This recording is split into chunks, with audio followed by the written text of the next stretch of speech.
After we married, I discovered a number had appeared above my wife's head. Affection, 92.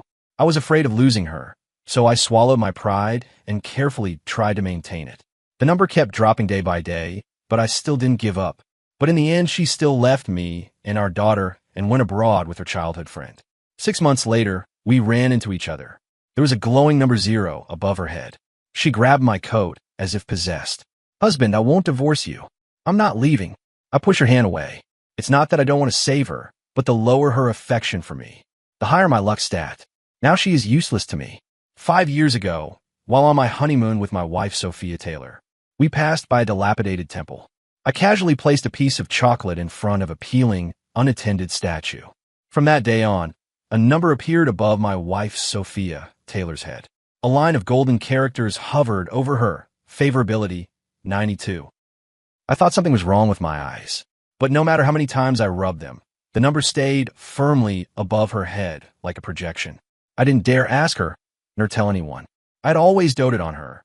We were married, and terrified this number might drop, I took even greater care to preserve it. The breakfast she liked, I bought in advance. She complained about being tired from work, so I took on all the housework. When her period made her irritable and uneasy, no matter how tired or hurt I felt, I would smile and comfort her. I worked while watching her. That golden number indeed honestly reflected her mood. When I couldn't help but argue with her, the number would drop to 75. When I took her out for a big meal or bought her a gold bracelet, the number would rise back up to 85. But for some reason, it still couldn't stabilize. At first, I could comfort myself. We're a married couple. Feelings always have ups and downs. But as time went on, I felt like I was walking on a tightrope. Every word I say, every move I make, I run it through my head first, afraid of setting off a landmine. I keep my tail tucked in and hide all my temper, even turning down friends' get-togethers just to get home earlier. But she grew increasingly distant. At night, I want to get close to her. She always said, "I'm tired, let's do it tomorrow," then turned away and played on her phone. I suggested going camping on the weekend, but she preferred to stay home and binge-watch shows. The number above my head fell from 80 to 70, then to 60. My heart sank a little with it. Sophia Taylor and I were introduced through a college classmate. I fell in love with her at first sight. At that time, my family situation wasn't good, so after graduation, I worked extremely hard and only dared to confess to her after securing a decent salary. She was in low spirits then, and I persistently took advantage of the opportunity. I finally got Sophia Taylor to accept me. My parents said they had someone do a fortune-telling. Sophia Taylor and I aren't compatible. She spends money extravagantly and is fated to have many bad loves. And she's not a wife who brings good fortune to her husband. I don't buy their outdated arguments. As long as Sophia Taylor has feelings for me, I don't care about luck or fortune. But when I saw that number fast approaching 50, I began to have doubts. It's not that I didn't do well enough, but that she didn't have me in her heart at all. So whatever I did was wrong.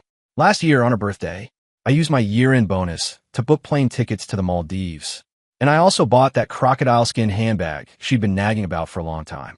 The day she received the gift, her affection level did rise to 61. But when she woke up, she frowned the moment she saw me, with an expression of impatience. The number above my head had returned to 55.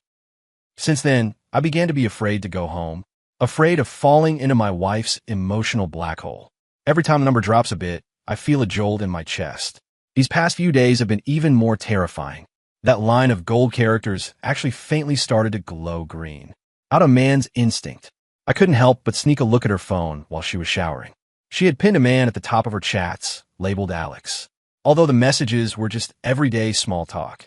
But every message Sophia Taylor sent him was full of excitement and joy, with a few cute stickers. Yet her replies to me were often just, "Oh, okay, got it." And recently she doesn't read or reply at all. She came out of the shower wrapped in a towel, her hair still dripping. When she saw the phone in my hand, her expression changed instantly. "Did you snoop through my phone?"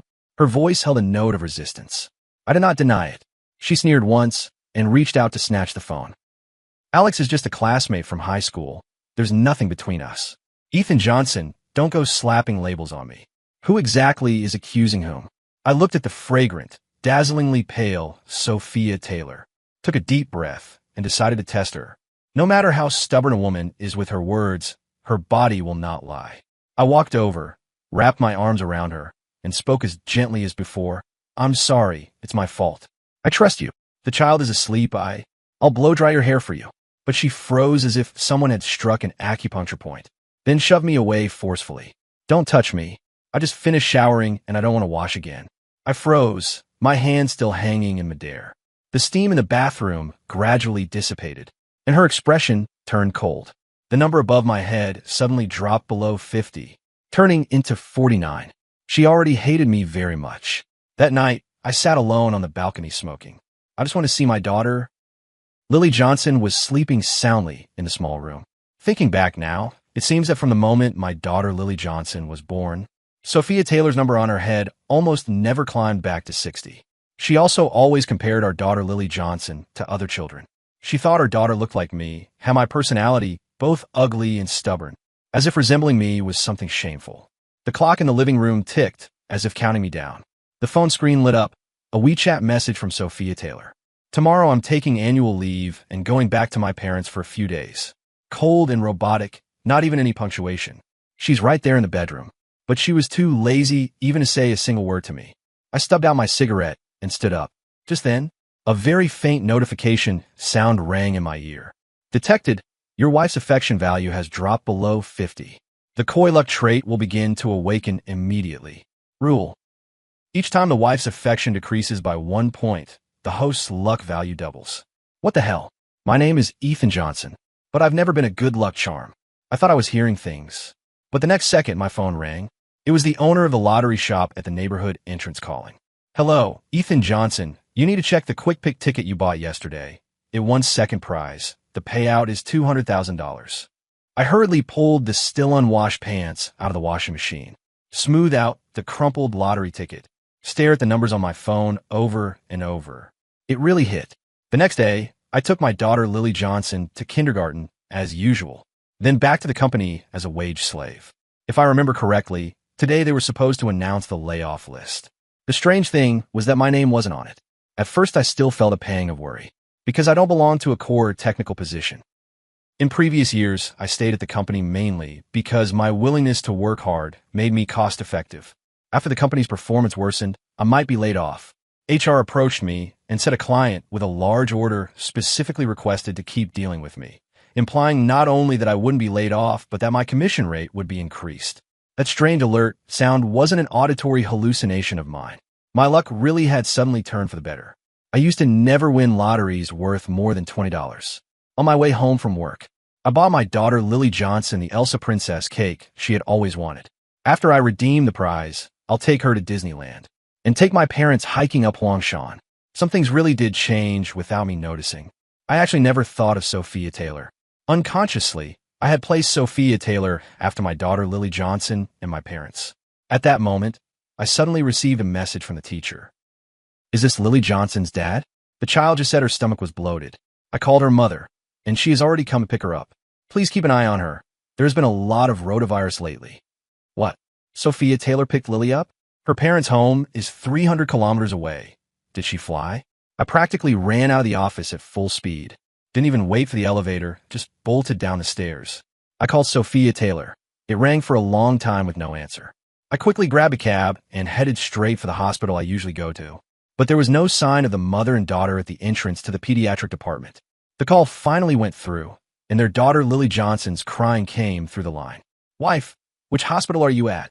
Los Angeles 3rd Hospital. Oh, I just parked. She paused. Ethan Johnson, why can't I find the pediatrics department? You can't blame her for not finding it. Over the past few years, it was me who repeatedly took our child to the hospital for coughs, allergies, fevers, and diarrhea. The pediatrics wing had already moved last year. Noisy background sounds from the hospital came through on the other end of the line. She should be in the emergency department. A middle-aged man's voice said impatiently, Isn't this the emergency building? Why are kids so troublesome? Just the kind of idiot you can tell at once. This hospital's pediatrics department is very well known. The children's emergency and the adult emergency have always been separated. I no longer have the energy to care about what relationship that man has with his wife. Right now, my daughter Lily Johnson is the most important. I flagged down a car and headed straight for Los Angeles 3rd Hospital. At the hospital entrance, I saw Sophia Taylor pulling along a listless Lily at a glance. A tall, well-dressed man was standing beside her, but her expression showed impatience. When she saw me, the number above her head flickered and dropped to 45. Ethan Johnson, what's your problem? You were moved to emergency and didn't tell me? You had me waiting in line here for so long. I said nothing, picked up Lily and strode toward pediatrics. I only hoped there wouldn't be too many people. Maybe because of a virus spike, the emergency department was packed like a mountain of people.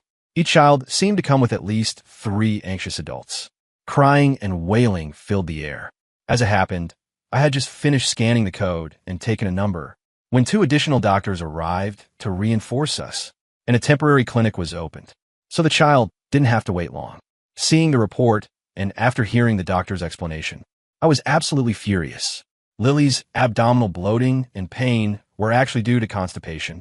It's not the rotavirus, but she developed allergic symptoms and broke out in a rash. And if it gets worse, it can even trigger asthma or diarrhea leading to dehydration. Fortunately, she arrived at the hospital in time. The kindergarten teachers all know the situation, so they never give her peaches. I looked at her coldly. Sophia Taylor, what's going on? Sophia Taylor's expression changed slightly, but she forced herself to stay calm. I happen to have 2 candied fruits in my car. I'm driving. How could I possibly notice what she's eating? You say it as if I meant to harm her. How could a mother ever hurt her daughter? I clenched the report in my hand. Just as I was about to explode, Lily curled up in my arms. A fine sheen of sweat on her forehead. She mumbled softly, "Uncle, I can eat," which shows my stomach is fine. I turned around to get medicine for the child. The tall man behind me came over, carrying Sophia Taylor's bag for her and comforting her. Don't get angry over such a small thing. Lily is fine, isn't she? I turned back and grabbed his collar. Who the hell do you think you are? What right do you have to criticize my daughter's illness? Or do you think her allergies are nothing? The number above Sophia Taylor's head flickered, dropping and dropping. She rushed over and grabbed my arm, stepping in front of me. Her brow knotted into a frown. Ethan Johnson, don't go looking for trouble. Alex was just being kind. Kind? Kind enough to help take care of my wife. I couldn't help raising my voice a bit. The adults and children in the hospital corridor all looked over. The man looked innocent. You're being oversensitive. Can anything serious happen in a hospital? Kids today are more delicate than when we were young. Who didn't roll in the mud and crawl on the ground as a child? You're so aggressive, what's the point? You don't know a damn thing. My fist was just about to hit his face when Sophia Taylor grabbed me. Enough. Isn't this embarrassing? People around us were whispering, beginning to speculate about our relationship. Everything from a male homewrecker to a woman having an affair to an enraged husband was being said.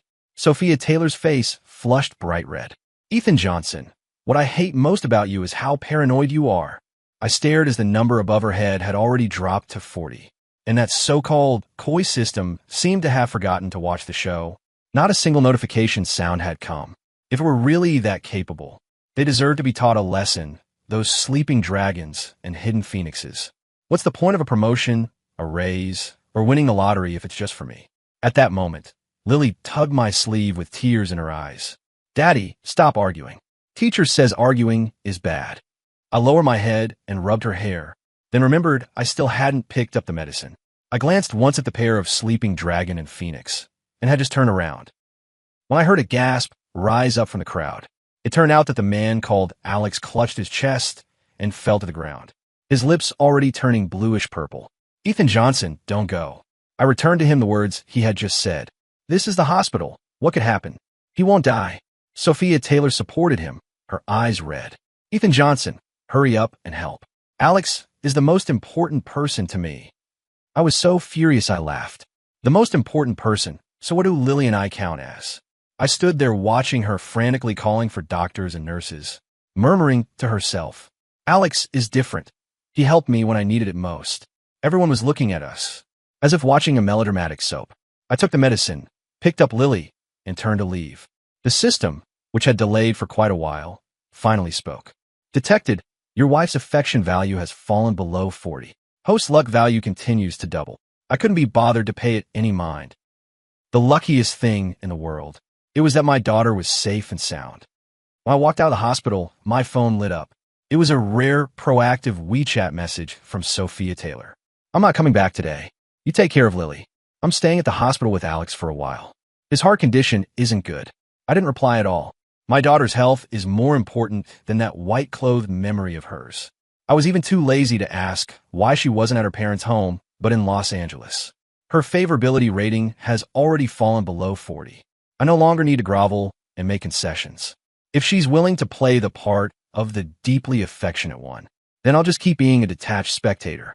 The next day, I went to the bank and withdrew the $200,000 prize. I picked out an apartment, put down a down payment of over $100,000 on a 20 square meter unit. I didn't expect that just a few days after signing the purchase contract. The agent called me excitedly. "Mr. Ethan, good news. Near the neighborhood you bought in, they're definitely going to build a branch of Los Angeles Central Elementary School. House prices are estimated to double." I raised an eyebrow. This is what a lucky coy like me deserves. My daughter Lily's school selection problem was solved so effortlessly. My phone suddenly started vibrating nonstop. The messages in the family group chat exploded like a boiling pot. Sophia Taylor sent a voice message, her voice sounding anxious. "Family, my Lily will start elementary school next year. Does anyone have a way to get her a provisional place at Los Angeles Central Elementary School?" The group went silent for a long while.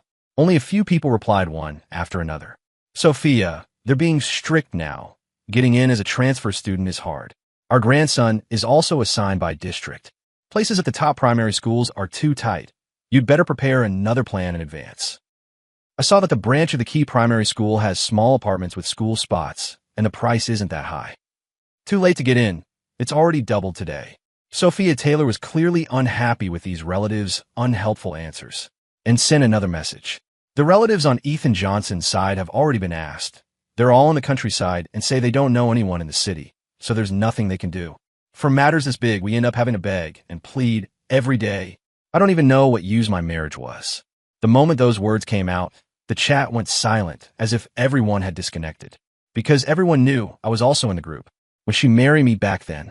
She even said my family was simple and genuine, that the mountain fruits and cured meats were delicious, and the air was fresh.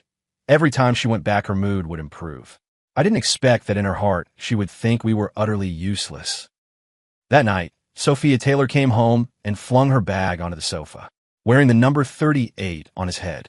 He swaggered up to me. "Ethan Johnson, I've already taken care of Lily going to elementary school." I was peeling an apple for Lily and didn't even look up. "Oh, how did you manage that?"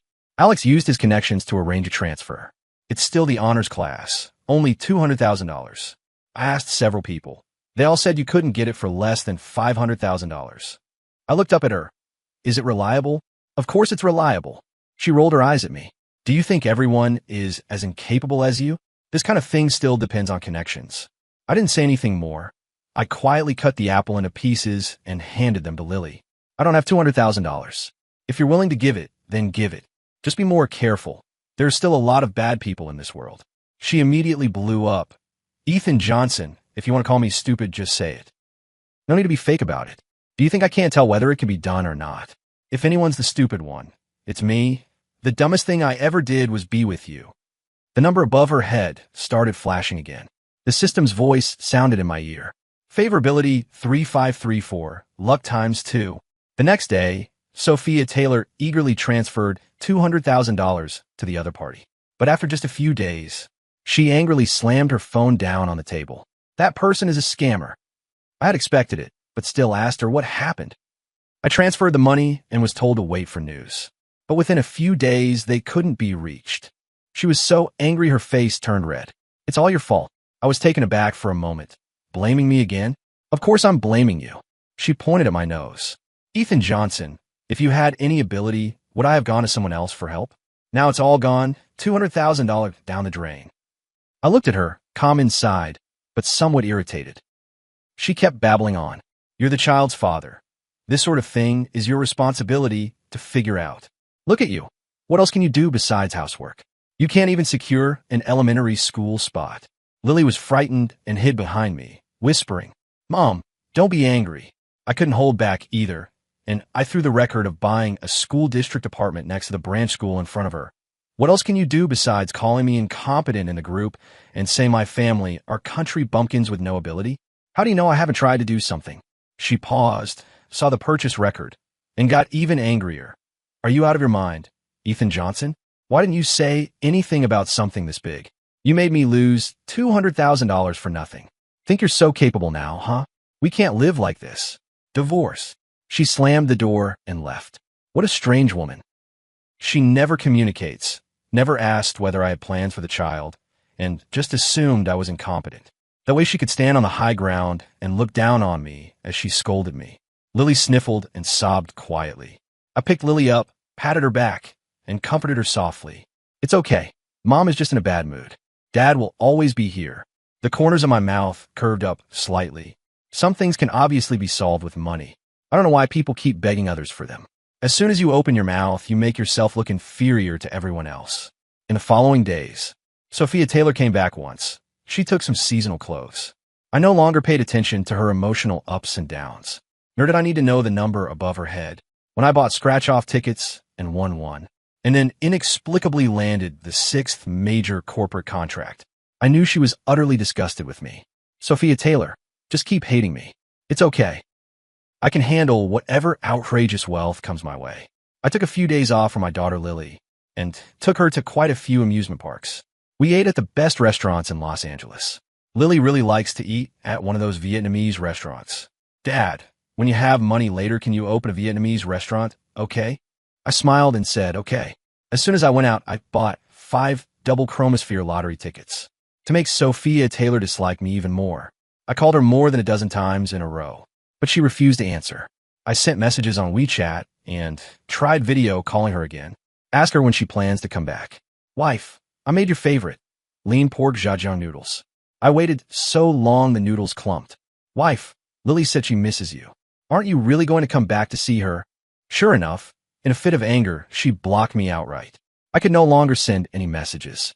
I knew that buying the Vietnamese restaurant was all but certain. Half a month later, Lily and I ran into Sophia Taylor at Los Angeles' most famous Nha Trang moments. Several other high school classmates were there. That Alex was there too. It has to be Alex. I heard the private rooms at this place are booked up for 6 months. Alex could hardly hide the smug look on his face. As it should be, Sophia has been taking care of me at the hospital for so long. If it weren't for her, I probably wouldn't be alive now. Sophia Taylor cut him off. Don't say such unlucky things. We'll all be fine and live long lives. The classmates seemed to be lamenting that the two of them weren't a couple. Sophia Taylor was wearing a newly bought camel-colored coat. She seemed not to expect me and the child to appear before her, and hurriedly pulled her hand out of Alex's arm. She wore a displeased expression. Why are you here? Who invited you? I'm telling you, I'm definitely going to divorce him. I sneered. You can come here, but I can't. She always felt I had lost her. Although we were classmates, she refused to let me attend reunions all these years, and she wouldn't want me to join. Clearly, she also thought me coming here to eat was a vain attempt to show off. The classmates awkwardly praised my daughter for being well-behaved and sensible, saying I'd done a great job raising her. She didn't bother to be modest and said, yeah, I can't make money, but I can at least raise the child well. The system prompt sounded in my ear. Favorability 3332, luck times 2.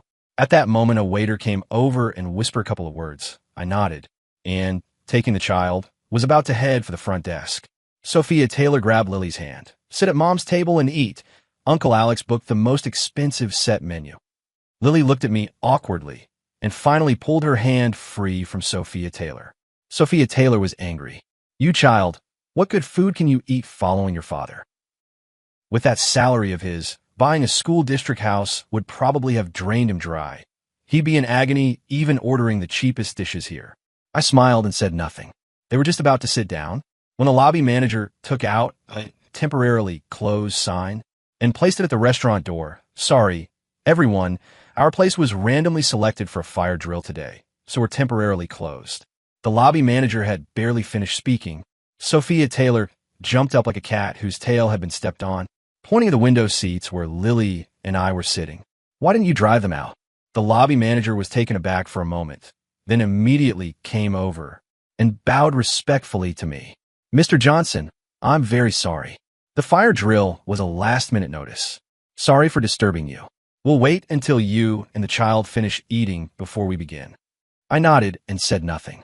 Gave the child a signature beef ball from Yo-Yo. Mr. Johnson, Sophia Taylor looked as if she'd heard the biggest joke and demanded of the lobby manager. What did you just say? This is our restaurant's new investor, Mr. Ethan Johnson. Alex snorted. Investor? Isn't today April Fool's? We know him. He's just some penniless wage earner. What? He can afford to invest in not Trang moments. Exactly, Sophia Taylor echoed mockingly. That bargain Uniqlo shirt he's wearing doesn't look like an investor's at all. I didn't rush to explain. I just deliberately put down my chopsticks and wiped my hands with a damp towel. Sophia Taylor, seeing that I remained silent, became even more arrogant. Ethan Johnson, what are you pretending for? You even had manager Na Trang acting with you?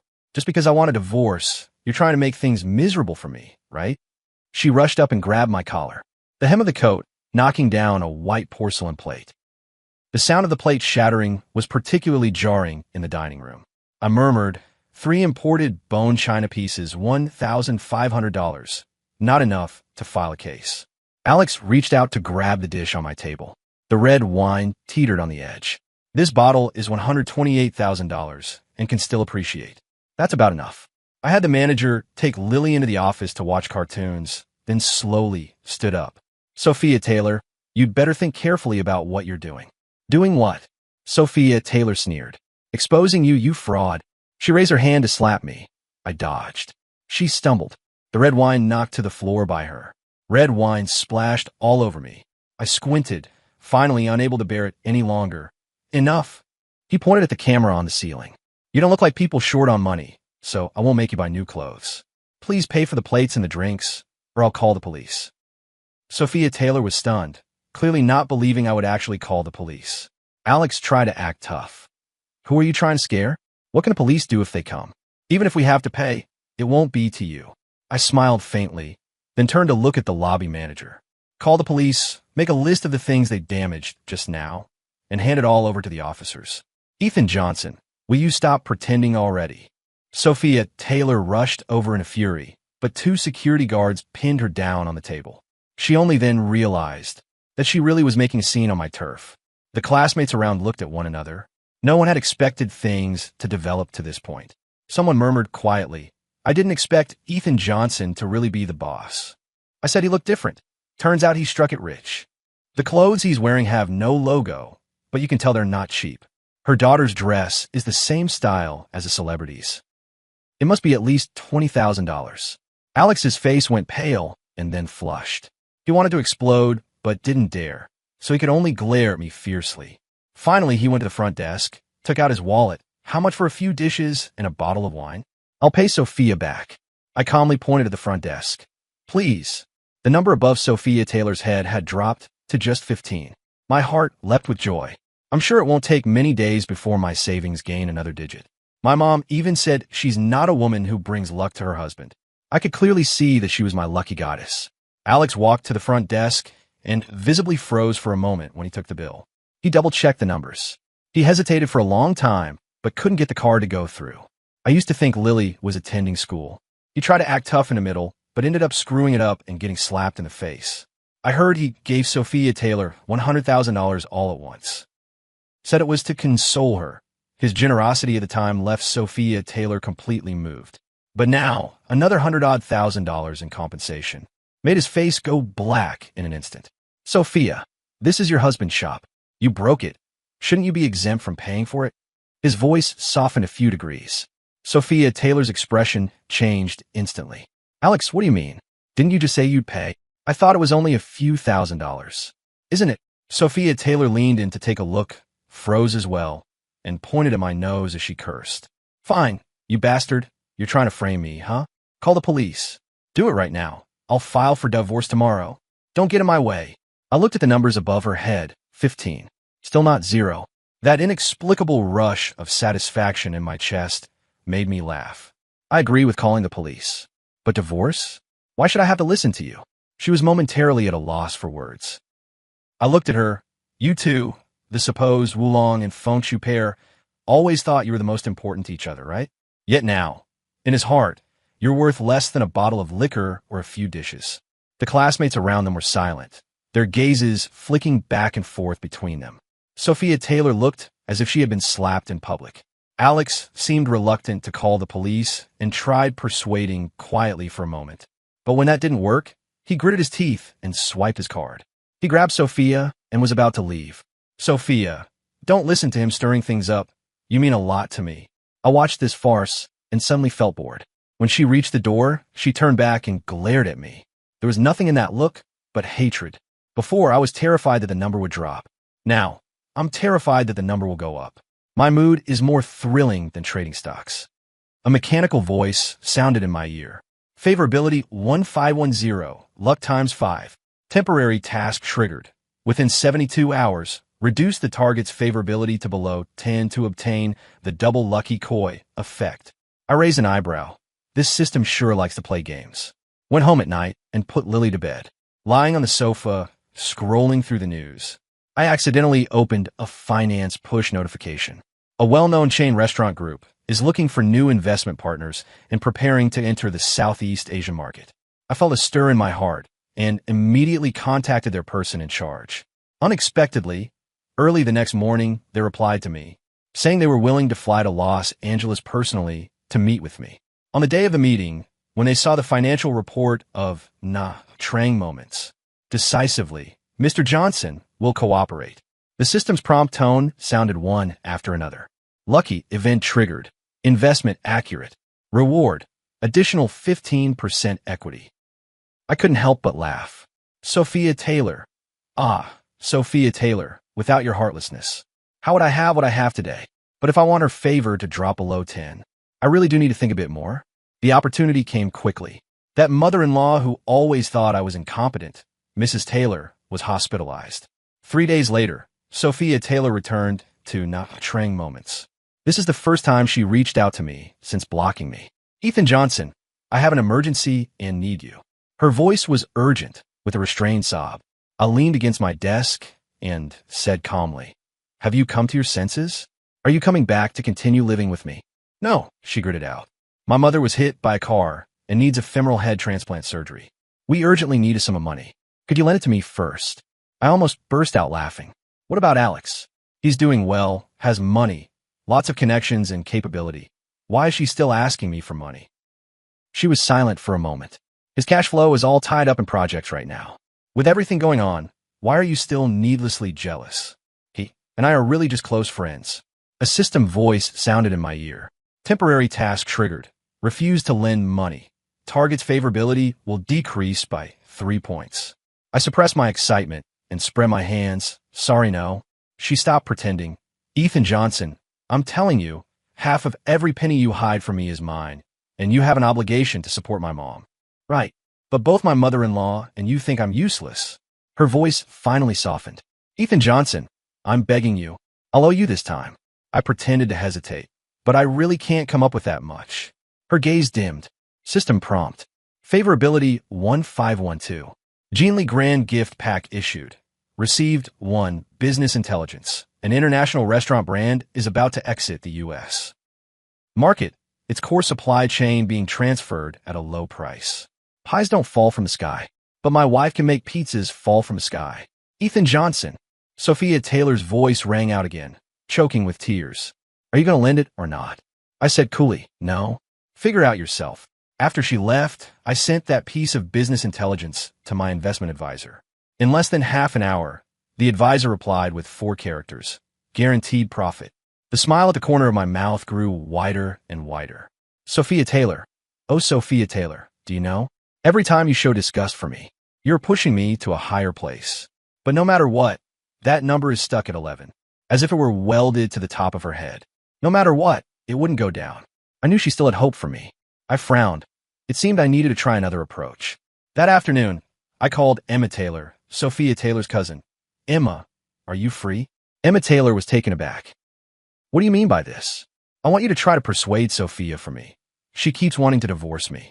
While I complained to her about how hard the child is to deal with, always saying he wants his mother, I drove the newly purchased Maserati with Emma Taylor to the foot of Sophia Taylor's office building, a famous luxury mall. Anything she glanced at once, I swiped my card for it. A seamless, flowing series of actions. From jewelry to bags to coats, the checkout total was exactly $200,000. Exactly the same amount I was going to borrow from Sophia Taylor. Emma Taylor couldn't even hide the smile at the corner of her mouth. Ethan Johnson, you're getting rich? I said calmly. It's not that yet. Hopefully the next project will go through. I also have to thank Sister Emma for taking care of Lily. Remember, be sure to persuade Sophia for me. Neither the child nor I can bear to see her go abroad to suffer. The next day, the family group chat exploded. Emma Taylor began speaking on behalf of all the aunts. Sophia, Ethan Johnson is doing well now and cares about your parents. Don't keep throwing little tantrums. Live your life properly. Yes, a man who can provide and still take care of the family isn't easy to find. Stop messing around. What's done between you and Alex is ancient history. Cherish the person in front of you and live well. Sophia Taylor exploded and replied in the group chat. You have no idea. Then she left the group. She came at me furious. Ethan Johnson, what do you mean? Those things my cousin posted in her moments. Those are bought by you, right? You did it on purpose. If you want me to regret it, just say so. I stared at the numbers above her head, feeling a bit nervous inside. I wasn't sure whether this trick would actually work. So I poured fuel on the fire. Wife, apologize for what happened before, and let's live happily together. Don't even think about it. I don't regret the decision to divorce at all. If you won't give me money, I'll find a way myself. She slammed the door and left. System prompt. Favorability 11. I'm so sad. Will I ever get past this hurdle of 11? A few days later, I received a message. Sophia Taylor sold her dowry jewelry and bags, raised enough money for her mother's surgery, and went abroad with Alex. What a pity. I'm just a little bit away from financial freedom. In less than 2 months, I received her video call request. On the screen, Sophia Taylor was wearing a wrinkled shirt, her hair messy, eyes bloodshot. The setting is the room of a cheap motel abroad. Ethan Johnson, help me. Her voice was hoarse. Alex, he's a con. It turned out that Alex's so-called investment project was nothing but a Ponzi scheme. He had taken out many loans in Sophia Taylor's name and defrauded a lot of people. Fleeing abroad was only to evade investigation, not to enjoy sunny beaches and island life. All her savings were wiped out by this scheme. Even her house was put up as collateral. Ethan Johnson, he's even going to sell me on the black market. Can you help me call the police, please? Staring at the stubborn, flashing 11 above her head, I knew this was my last chance for financial freedom. I shook my head. Sorry, I can't help you. Until I watched that number drop to 10. Back to 9. The system reward was successfully triggered. I then asked a friend to contact the local embassy for her and rescued Sophia Taylor from that cramped, dark little motel.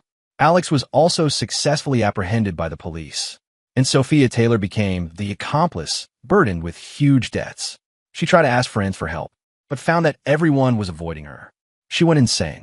Whenever I see a middle-aged man on the street who looks about my age, I grab him and say, Ethan Johnson, save me, I won't divorce you. Ethan Johnson, you're so cruel. I didn't bring her to my side, but contacted the best psychiatric hospital in Los Angeles. Her condition was very unstable. The doctors said she had severe anxiety and depression, and even experienced hallucinations. After all the formalities were completed, the doctor gave her a sedative injection. Sleeping Sophia Taylor, as beautiful as when I first fell in love with her. I brought Lily to visit the quietly sleeping Sophia Taylor. Your mother is just ill. Let's not upset her.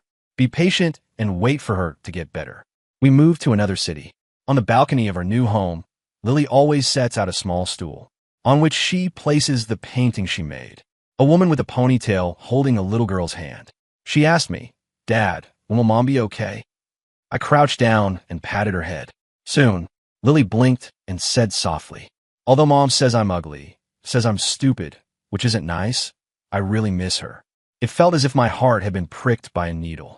I knew she needed a complete family, but I could no longer give her one. At night, I sat alone in the study, looking through the photos from before we got married.